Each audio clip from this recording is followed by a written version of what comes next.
Hildur, hvernig finnst þér að vera að koma inn í landsliðið í nýju hlutverki í þetta sinn?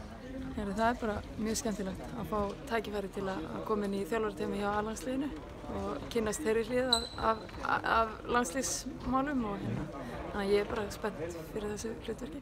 Já, hvernig líst þér á hópinn? Þú hefur alltaf spilað með einhverjum af þeim áður í landsliðinu?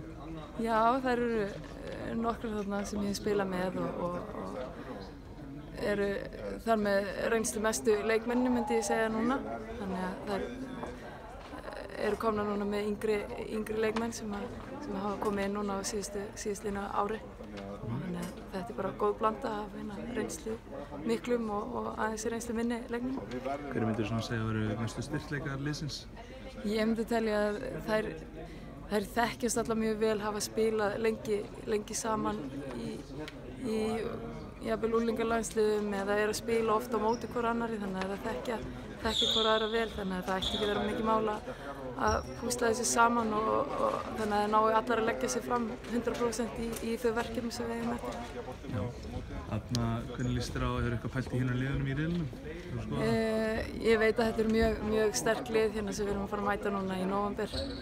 Ég hef ekki séð nákvæmlega leikmennina sem eru að koma hingað frá Svartfjallalandi en við vitum það að þetta er gríðarlega sterkir leikmenn sem við erum að fara að kljást við og bara gaman fyrir þessa leikmenn að fara að reyna sig á móti svona flottum þjóðum.